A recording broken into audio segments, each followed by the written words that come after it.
जीवन से संबंधित सवालों के बारे में आपका स्वागत है। ये कार्यक्रम सवाल और जवाब के रूप में है और आप जैसे दर्शकों के लिए खास सवाल है जो आपके मन में विभिन्न विषयों के बारे में हो सकते हैं जो कि महत्वपूर्ण है। इनमें परमेश्वर, यीशु, स्वर्ग और प्रार्थना के बारे में सवाल शामिल है। ऐसा कोई सवाल नहीं है जो आप नहीं पूछ सकते, लेकिन हमारे होस्ट और को होस्ट जो इस कार्यक्रम को संचालित कर रहे हैं वो विभिन्न दृष्टिकोण का आदर करते हैं। हेलो, जीवन से संबंधित सवालों के बारे में आपका स्वागत है जो आपके लिए FIBA India and Christ to the world की ओर से लाए हैं। मैं डैनिया जोहानुस हूँ और मैं आपकी होस्ट हूँ। आज हमारे साथ पास्टर बेंजामिन हैं। फिर से एक बार हमारे बीच आने के लिए धन्यवाद पास्टर। धन्यवाद। दर्शकों, आज का कार्यक्रम सवाल जवाब के रूप में है और पास्टर बेंजामिन हमारे सभी सवालों के जवाब देंगे। ये सवाल विभिन्न विषयों से संबंधित है, जैसे अकेलापन, दुख, अवसाद, शोक, क्षमा और मृत्यु भी। और हम परमेश्वर, यीशु, स्वर्ग और प्रार्थना के बारे में सवाल शामिल है। ऐसा कोई सवाल नहीं है जो आप नहीं पूछ सकते। सो पास्टर, आगे बढ़ने से पहले मैं प्रार्थना करना चाहूंगी। जरूर। प्रिय परमेश्वर, आज के दिन के लिए धन्यवाद। आज हमारे साथ रहिए। हम एक महत्वपूर्ण विषय पर, क्षमा पर चर्चा करेंगे और उसे कैसे अपने जीवन में इस्तेमाल करना है। यीशु के नाम में हम प्रार्थना करते हैं, आमीन। सो दर्शकों, जैसा आप सब जानते हैं, आज का विषय है क्षमा। क्षमा क्या है और उसे कैसे करें। इसलिए यदि आपको क्षमा पाने की जरूरत है या किसी को क्षमा करने की जरूरत है तो देखते रहिए। पास्टर बेंजामिन अत्यंत महत्वपूर्ण सवालों के जवाब देंगे। उनसे आपको और आपके जैसे कई लोगों को सहायता मिलेगी। सो पास्टर, हमें इस तरह अन्य विषयों के कई सवाल मिले हैं। ये अत्यंत महत्वपूर्ण विषय है और दर्शकों के सवालों से शुरुआत करने से पहले मैं आपको एक सवाल पूछना चाहूंगी। मुझे बताइए कि आपके हिसाब से क्षमा क्या है? हम सभी चोट खाते हैं और इसीलिए क्षमा ही महत्वपूर्ण विषय है। और मैं उन सवालों के इंतजार में हूं जो हमें मिलेंगे।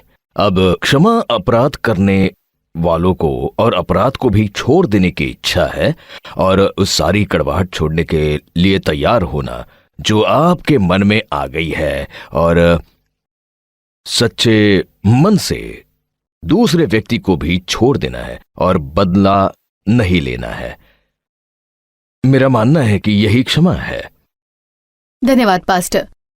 सो पास्टर, हमारे पास कई सवाल हैं जैसा कि मैंने उल्लेख किया है। मुझे लगता है कि हम पहले सवाल की ओर जाएंगे। क्या क्षमा का मतलब ये है कि हम उस अपराध को भूल जाते हैं और फिर इसे याद नहीं करते? क्षमा चोट पहुंचाई गई है, इस बात को भूलना नहीं है। ये सच है। अब यदि आप नहीं कहते हैं कि मेरे साथ कुछ नहीं हुआ तो ये झूठ है। हम सभी जानते हैं कि हमें चोट पहुंची और इस कारण हम घायल हुए हैं। इसीलिए ये स्वीकार करना कि हमें चोट पहुंची है अच्छा है। अब भूल जाना यह है कि आप एक सुरक्षित रिश्ता शुरू करते हैं कि उस व्यक्ति ने आपको चोट नहीं पहुंचाई है या आप उसे अपने मन में नहीं रखते हैं। अब आप उस व्यक्ति के साथ वैसा व्यवहार नहीं करते कि वो आपके मन में है और इसलिए क्षमा का मतलब है छोड़ देना और उसे वापस अपनी बातचीत में न लाना। धन्यवाद पास्टर। सो हम अगले सवाल की ओर आते हैं। कोई है जो सवाल पूछ रहा है, क्या क्षमा का मतलब ये है कि हम उस पर ध्यान ना दें और ये मान ले कि उस व्यक्ति ने आपके साथ जो किया वो ठीक किया? नहीं। जैसे कि मैंने कहा, हम उसे छोड़ नहीं देते। हम उसे स्वीकार करते हैं। हम कहते हैं हाँ, हमें चोट पहुंची है, लेकिन क्षमा कहते हैं मैं बदला नहीं लूंगी, मैं पलटा नहीं लूंगी, मैं उसे यहीं छोड़ दूंगी और मैं उस चोट पर काम करूंगी। नहीं तो आप जब क्षमा नहीं करते तब क्या होता है, दूसरा व्यक्ति जीवन भर इसे साथ लिए चलेगा, लेकिन कड़वाहट आपके मन में होगी और ये बिल्कुल भी स्वस्थकर नहीं है। सो पास्टर, अगला सवाल दिलचस्प लगता है। मुझे लगता है कि ये पिछले सवाल पर आधारित है। क्या क्षमा का मतलब ये है कि मैं उस व्यक्ति को अनुमति दूं कि वो मुझे बार बार चोट पहुंचाता रहे? नहीं। क्षमा का अर्थ ये नहीं है कि आप उस व्यक्ति को बार बार आपको चोट पहुंचाने दें।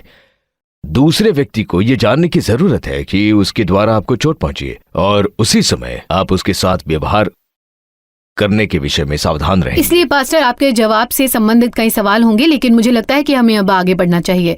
क्या क्षमा का मतलब यह है कि जिस व्यक्ति को मैं क्षमा करती हूँ वो उसकी गलती देखते और अपने विचारों को और अपने कामों को बदल दे? अब आप व्यक्ति में बदलाव की अपेक्षा करते हुए उसे क्षमा नहीं करते। कभी कभी आप बिल्कुल नहीं बदल सकते, ये उसका चोट पहुंचाने का स्वभाव हो सकता है, लेकिन जब आप क्षमा करते हैं तो ये आपके लिए अच्छा होता है। यह आपको कड़वाहट से आजाद कर देता है। आप उसके गुलाम नहीं रहते, आपको जीने की आजादी मिल जाती है। जब आप क्षमा करते हैं तब जिम्मेदारी उसकी हो जाती है, इसलिए उसे बदलने की उम्मीद करते हुए उसे माफ न करें। लेकिन मैं आपको यह भी बताना चाहूंगा, एक बार क्षमा करने के बाद शायद वो सवाल पूछेगा, आपने ऐसा क्यों कहा कि मैं तुम्हें चोट पहुंचा रहा हूं और तुम क्षमा करो। ये बदलने में उसकी मदद कर सकता है। पास्टर, ये बहुत बहुत महत्वपूर्ण सवाल है जो किसी ने पूछा है। बाइबल क्षमा के बारे में क्या कहती है? बाइबल में क्षमा के बारे में कहने के लिए बहुत कुछ है और यीशु ने इसका उदाहरण रखा है और वो हमारे लिए सबसे उत्तम उदाहरण है। बाइबल कहती है कि यदि तुम्हें चोट पहुंची है तो तुम जाकर क्षमा मांगो, जिसने तुम्हें चोट पहुंचाई है वो नहीं, क्योंकि सारी कड़वाहट और गुस्सा आपके मन में है। और क्रूस पर यीशु ने खून बहाया, वो दुख उठा रहा था और फिर भी उसने आसपास के लोगों की ओर देखा और उसने कहा, पिता उन्हें क्षमा कीजिए क्योंकि वे नहीं जानते कि वे क्या कर रहे हैं। परमेश्वर का वचन हमें बहुत स्पष्ट रूप से कहता है कि हमारे मांगने पर परमेश्वर क्षमा करेगा। और यदि आप लोगों को आपके खिलाफ पाप करने पर क्षमा करते हैं तो आपका स्वर्गीय पिता भी आपको क्षमा करेगा। लेकिन यदि आप लोगों को क्षमा नहीं करते तो आपका पिता आपको क्षमा नहीं करेगा। मत्ती 6 पद 14 और 15 में लिखा है। धन्यवाद पास्टर। मुझे लगता है कि आप और मैं जिस बात पर विश्वास करते हैं और बहुत सारे लोग जिसमें विश्वास करते हैं उसका आधार क्षमा है। सही है। यीशु के जन्म से उसकी मृत्यु तक मुझे लगता है कि हम क्षमा को ही ले चलते हैं। क्षमा कमजोरी का चिन्ह नहीं है, वो ताकत का चिन्ह है। आपको दूसरे व्यक्ति को क्षमा करने की जरूरत है। सही, बिल्कुल सही। सो मैं प्रार्थना करती हूँ कि इस कार्यक्रम को देखने वाले कई दर्शक आज क्षमा करना सीखे और कई लोग जिन्हें क्षमा मांगने की जरूरत है आज वो क्षमा जरूर मांगे। हाँ, यदि आप बाइबल पढ़ते हैं तो वो नहीं कहती कि आप किस प्रकार की चोट को क्षमा कर सकते हैं और क्षमा नहीं कर सकते। वो कहती हैं केवल माफ करो, वो कितनी बड़ी या छोटी ये महत्व नहीं। बिल्कुल सही है पास्टर। सो हम तुरंत अपने सवाल की ओर आगे जाएंगे पास्टर। हमारे पास अगला सवाल है। शांति पूछ रही हैं कि मेरे एक दोस्त की ओर से मुझे बहुत चोट पहुंची है, मेरे परिवार के सदस्य ने भी मुझे चोट पहुंचाई है, मैं उसे भूल नहीं पा रही हूँ, मैं क्या करूं? सबसे पहले ये जांचना अच्छी बात है कि इस समय आपकी भावनाएं उस दोस्त या परिवार के प्रति क्या है जिसने आपको चोट पहुंचाई है। यदि आप इस समय गुस्सा हैं और आपके मन में शिकायत और नाराजगी है तो बेहतर होगा कि आप अपनी भावनाओं पर काबू करें, नहीं तो आप अपने चोट पहुंचाने वालों को क्षमा करने में उन्नति नहीं कर पाएंगे। आप ये चिंतन भी करना चाहेंगे कि आपका चोट पहुंचाने वाले की ओर परमेश्वर कैसे देखता है। हाँ, परमेश्वर नाराज होता है जब कोई व्यक्ति दूसरे व्यक्ति को चोट या दुख पहुंचाता है। परमेश्वर प्रत्येक अपराधी के कार्य से नाराज होता है और फिर भी वो उस व्यक्ति से प्रेम करता है। परमेश्वर चाहता है कि चोट पहुंचाने वाला सुलह कर ले और चाहता है कि चोट पहुंचाने वाला उसके साथ सही रिश्ता रखे। सो क्या तुम अपराध करने वाले को परमेश्वर की आंखों से देख रहे हो या अपनी आंखों से? जब हम अपनी आंखों से देखते हैं तो बहुत गुस्सा, बदला, नाराजगी होती है और हम बदला लेना भी चाहते हैं। लेकिन जब हम परमेश्वर की आंखों से देखते हैं तब वहां करुणा होती है। हम हमेशा पूछते हैं उसने ऐसी प्रतिक्रिया क्यों दी, और फिर आप अपने आप को उस व्यक्ति के स्थान में रखकर देखें। मेरा मानना है कि क्षमा करना मुश्किल काम है लेकिन यह असंभव नहीं है। बिल्कुल सही है पास्टर। सो पास्टर, ये एक सवाल है जो कि मुझे लगता है एक परेशान दिल की ओर से आता है। ये व्यक्ति पूछ रहा है कि कुछ लोग मासूम बच्चों के साथ गलत बर्ताव, उनका शोषण क्यों करते हैं, उन्हें जानबूझकर हानि क्यों पहुंचाते हैं? क्या इन लोगों को क्षमा मिल सकती है क्या? इसका एक स्पष्ट उत्तर नहीं है। दुनिया पापी है, हम सबका जन्म पाप में हुआ है और मैं सोचता हूं कि हर एक के जीवन में पाप छुपे हैं। मैं इन शब्दों में कहना चाहूंगा, हम सभी पाप करते हैं और कुछ लोग हैं जो पाप की पराकाष्ठा कर बैठते हैं।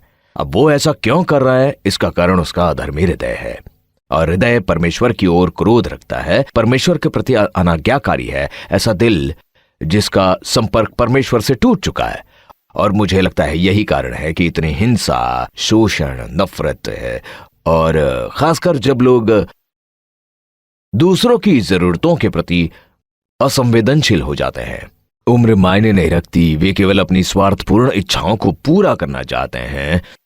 और मेरा मानना यह है कि यही कारण है कि हम अपने समाज में ऐसे भयंकर दर्द से होकर गुजरते हैं। सही है पास्टर, कटुता सही है। सो पास्टर, एक दिलचस्प सवाल है, क्या कुछ लोग क्षमा कर पाने में अक्षम होते हैं? जी हाँ, कई लोग हैं जो दावा करते हैं कि वे क्षमा करने में अक्षम हैं और वे क्षमा करने से इनकार करते हैं। अब ये लोग क्षमाहीनता को पकड़े रहते हैं, शायद उन्हें चोट पहुंची थी और ये चोट बढ़ती जा रही है। उनका हृदय अब बहुत कठोर हो गया है। मुझे लगता है कि एक श्रृंखला प्रतिक्रिया के जैसे है। उन्होंने आपको चोट पहुंचाई, आप उस व्यक्ति को वापस चोट नहीं पहुंचा रहे हो, इसलिए आप वहां किसी और को चोट पहुंचाते। और कभी कभी हमें लगता है कि इस तरह अपने हृदय से उस चोट को बाहर निकालने का ये उत्तम तरीका है। ये गलत है यदि आप सचमुच उसकी ओर देखते हैं। और जब आप क्षमा नहीं पाते तो आप दूसरों को क्षमा करना नहीं चाहते, इसलिए जानबूझकर आप उस व्यक्ति को चोट पहुंचाते हैं। और कभी कभी लोगों को उसमें मजा आता है। उन्हें परपीड़क कहते हैं। वे क्षमा न करने की इच्छा रखते हुए दूसरों को चोट पहुंचाते रहते हैं। इसलिए जितना ज्यादा चोट वे खाते हैं उतने ही ज्यादा वे जिद्दी हो जाते हैं और क्षमा करना नहीं चाहते। ये उन्हें चोट पहुंचाएगा और उनकी बहुत हानि करेगा। इस तरह कुछ लोग हैं जो क्षमा करना नहीं चाहते। सो पास्टर, ये अगला सवाल है जो आपके द्वारा कही गई बात से काफी समानता रखता है। जिसने मुझे चोट पहुंचाई है, यदि उसे क्षमा करने से मैं इनकार करता हूं तो मेरे साथ क्या होगा? जब आपको चोट पहुंचाने वाले किसी व्यक्ति को आप क्षमा करने से इनकार करते हैं तो वह व्यक्ति आहत नहीं होता, वो आगे बढ़ता रहेगा। लेकिन क्षमाहीनता के साथ आप अपने आप को चोट पहुंचा रहे हैं। आपको नींद नहीं आएगी, आप बेचैन होते हैं, आप एकाग्र नहीं हो पाते, आप दूसरे व्यक्ति को चोट पहुंचाने की योजना बनाते हैं। और जितना ज्यादा आप ये करते हैं उतना ही अधिक ये आपके स्वास्थ्य पर, आपके मन पर असर करता है और आपके दिल पर असर करता है, और काफी सारी मेडिकल समस्याएं भी उत्पन्न होती हैं। सो क्षमा न करने से उस व्यक्ति की हानि होती है जो क्षमा करने को तैयार नहीं है, न कि वो जिसने आपको चोट पहुंचाई है। धन्यवाद पास्टर, आपने बहुत सुंदर ढंग से समझाया, धन्यवाद। सो अगला सवाल जो हमारे पास है पास्टर, मुझे नहीं लगता कि जिसने मुझे इतनी बुरी चोट पहुंचाई है उसे क्षमा करना उचित है। क्या इसका मतलब ये है कि वो उसके साथ बच जाएंगे? मुझे इसका सामना कैसे करना है? हम सबको चोट पहुंचती है, लेकिन देखिए, यदि आप दूसरे व्यक्ति का बदला लेना चाहते हैं तो परमेश्वर की भूमिका क्या रही?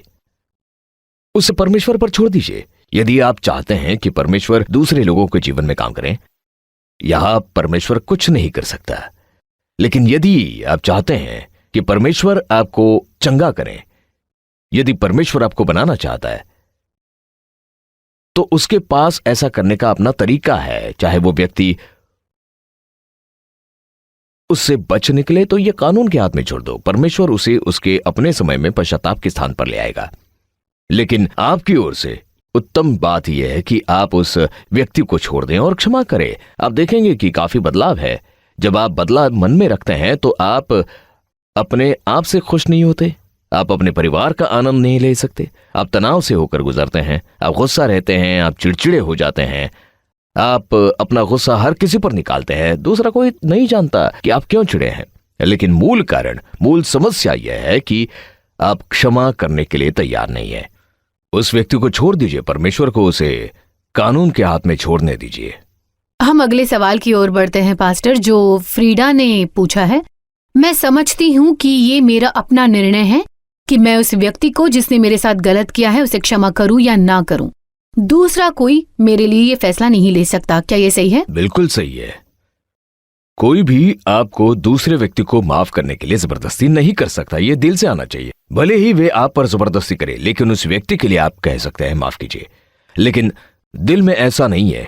देखिए, ये ऐसा है, आप ये कहने के लिए अपने होठों का इस्तेमाल करते हैं, मुझे खेद है, लेकिन आपके दिल में आपको बिल्कुल खेद नहीं, आपने उस व्यक्ति को क्षमा नहीं करना। मैं इसे इस तरह कहना चाहूंगा, आप उस व्यक्ति से कहते हैं मैंने तुम्हें क्षमा की है, लेकिन जब वो व्यक्ति गाड़ी पर बैठता है और सड़क पर फिसलता है तो आप खुशी मनाते हैं। इसी से पता चलता है कि आपने उस व्यक्ति को क्षमा नहीं की है। इसलिए क्षमा आपका चुनाव है। आपको प्रभु से पूछना है कि वो आपको क्षमा करने की शक्ति दे, और प्रभु आपको उस व्यक्ति को क्षमा करने की क्षमता देगा। मानवीय दृष्टि से हमारे लिए क्षमा करना असंभव है। हमें हमारे जीवन में दूसरे व्यक्ति को क्षमा करने के लिए परमेश्वर के हस्तक्षेप की जरूरत है। ये ठीक है पास्टर, मुझे लगता है जो दर्शक घर में बैठकर ये आज शो देख रहे हैं, यदि वो प्रभु से कहते हैं कि इन लोगों को जिन्होंने उन्हें चोट पहुंचाई है क्षमा करने में परमेश्वर उनकी मदद करे, तो मुझे लगता है कि उनका जीवन काफी बेहतर हो जाएगा, बहुत आसान हो जाएगा, और वो एक दूसरे के साथ मेल मिलाप से रह सकते हैं। जी, मैं यहाँ पर जारी रखना चाहता हूँ। यदि कोई अपने दिल में क्षमा न रखते हुए ये कार्यक्रम देख रहा है, शायद पिता और पुत्र, माँ और बेटे, भाई बहन, हम इसे ऐसा होते हुए देखते हैं, खासकर जब जायदाद को लेकर विवाद होता है और जब परिवार में एकता नहीं होती। दोस्तों, क्या मैं कह सकता हूं कि इस कार्यक्रम को सुनते समय क्षमा करने की कोशिश करें। हमारे हाथों में कुछ नहीं है, हम केवल हर सप्ताह क्रूस के निकट ला सकते हैं। ये कुछ वर्ष एक दूसरे से लड़ते हुए बर्बाद क्यों करें। अब मैं ये कहना चाहता हूं, मुझे लगता है कि एक कार्यक्रम में मैंने ये कहा कि हमारे पास एक दूसरे से प्रेम करने के लिए कम समय है, ऐसा होते हुए एक दूसरे से नफरत करने का समय कहां है। इसलिए क्षमा करना अत्यंत महत्वपूर्ण है। धन्यवाद पास्टर, आपने ये अत्यंत सुंदर रीति से समझाया। बहुत धन्यवाद पास्टर आपका। अब अगले सवाल की ओर आते हैं। ये अत्यंत व्यवहारिक प्रश्न है पास्टर, यदि मैं क्षमा करने से इनकार करता हूँ तो क्या ये मेरे शरीर पर असर करेगा? हाँ, क्षमा करने के शारीरिक परिणाम हैं। इन शारीरिक समस्याओं में सिरदर्द शामिल हो सकता है, क्योंकि आपने इसे अपने दिल में रखा है। उच्च रक्तचाप और हाइपरटेंशन, आंतों की समस्याएं और दिल से संबंधित समस्याएं, ये सारी समस्याएं सचमुच मुश्किल पैदा कर सकती हैं। दूसरा सवाल है पास्टर, वही बात है, यदि मैं क्षमा करने से इनकार करता हूं तो इसका असर मुझ पर भावनात्मक रूप से होता है? ये आपकी भावनाओं के क्षेत्र में है, जहां आप क्षमा कर पाने में विफल होने के सबसे बड़े परिणामों को अनुभव कर सकते हैं। अब क्षमा एक जहर है।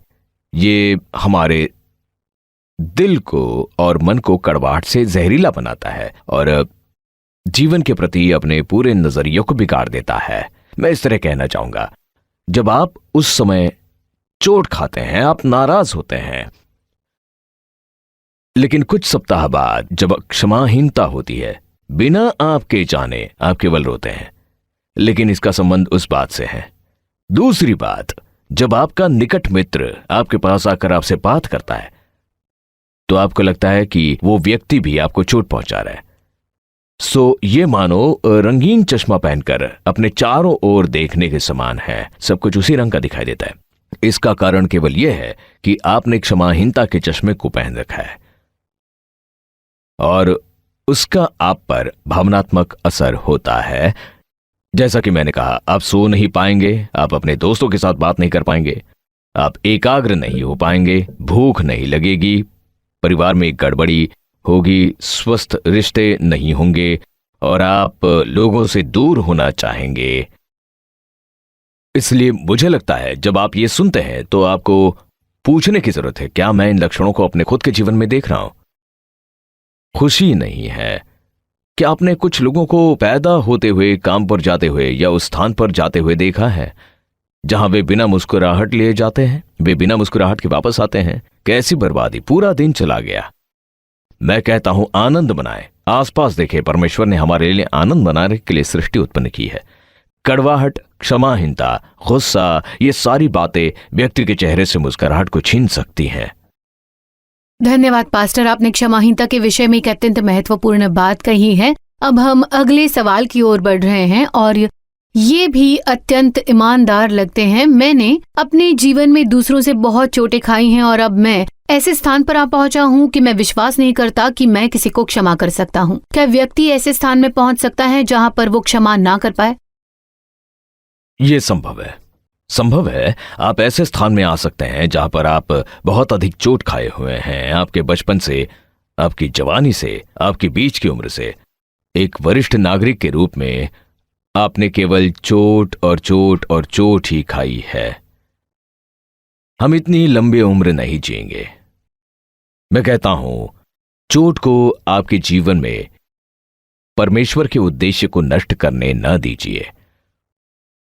लोगों को आपके भविष्य को बदलने मत दीजिए। वे आपके भविष्य को नहीं बदल सकते। लोगों को आपकी भावनाओं पर काबू पाने की अनुमति न दें। सबसे बेहतर यह होगा कि आप कहें, प्रभु, मुझे लोगों को क्षमा करना मुश्किल हो रहा है।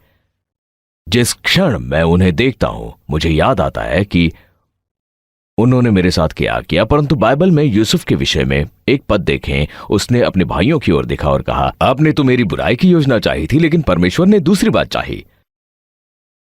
उसके सकारात्मक पक्ष को देखें। आप ऐसे लोगों के साथ केवल धीरज सीख सकते हैं जिन्होंने आपको चोट पहुंचाई है। यदि वो चोट है तो आप केवल क्षमा पर सबक सीख सकते हैं। जब आपके चारों ओर संघर्ष होंगे, तब आप बल के विषय में सबक सीख सकते हैं। इसलिए उन लोगों के लिए परमेश्वर को धन्यवाद दें जिन्होंने आपको चोट पहुंचाई है और कहें, प्रभु, मुझे उन्हें क्षमा करने के लिए शक्ति दीजिए। तो पास्टर, हमारे पास इस विषय के बारे में बहुत सारे सवाल आ रहे हैं और बहुत से दर्शक अधिक जानने में बहुत ही दिलचस्पी रखते हैं। इसीलिए मुझे नहीं लगता कि हमारे पास पर्याप्त समय है। इसीलिए हम अगले सप्ताह फिर से इसी एपिसोड का दूसरा भाग प्रस्तुत करेंगे। तो दर्शकों, कृपया फिर से वापस आइए और उसी विषय पर अपने उत्तर प्राप्त करें जो आपने मुझे दिए हैं। तो आप हमें अगले हफ्ते फिर से उसी प्रश्नों के साथ दूसरे भाग में देखेंगे। देखने के लिए धन्यवाद। ये प्रश्न जीवन के बारे में है। ये आपके लिए फीबा इंडिया और क्राइस्ट टू द वर्ल्ड द्वारा लाया गया है। धन्यवाद। देखने के लिए धन्यवाद।